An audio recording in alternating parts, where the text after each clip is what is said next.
অনেকে আমাদেরকে মাজার ব্যবসায়ী বলে। আমি দায়িত্ব নিয়ে বলছি, আমি অথেন্টিক সোর্স থেকে বলছি, আমরা সুন্নিরা আহলে সুন্নাত মাজার নিয়ে ব্যবসা করে না। মাজার নিয়ে কারা ব্যবসা করে আমি আপনাদেরকে অথেন্টিক সোর্স থেকে বলতে পারবো। আপনার রাজশাহী চলে যান, ওইখানে একটি মাজার আছে, শাহ মাখদুম রূপসী বাংলার মাজার। ওই মাজার কন্ট্রোল করে বাতিলটা। ওই মাদ্রাসার পাশে একটা বাতিলের দুর্গ মাদ্রাসা আছে। আপনি মাজার নিয়ে ব্যবসা করে কারা আপনি দেখতে চান, তাহলে খুলনায় বাগেরহাটে আপনি খানজান আলী রহমতুল্লাহর মাজারে চলে যান।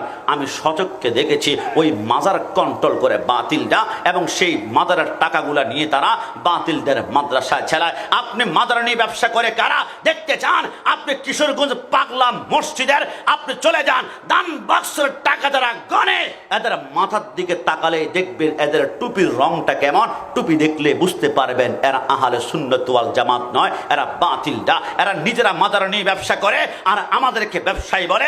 এরা ওই পাশে বাতিলের মাদ্রাসা আছে, আরে মাজার নিয়ে কারা ব্যবসা করে শাহজালাল মাজারের পাশে চলে যান, সেইখানে বাতিলদের বিশাল একটা মাদ্রাসা আছে, ওই টাকা দিয়ে মাদ্রাসা চলায়। মনে রাখো সুন্নিরা আউলিয়া কেরামের মাজার নিয়ে ব্যবসা করে না, বরঞ্চ আউলিয়া কেরামের মাজারে যারা আঘাত করে ওই মাজার রক্ষা করার জন্য জীবন দিতে সুন্নিরা প্রস্তুত আছে। কথা বলুন ঠিক কিনা? অবাক লাগে, মাদের কেন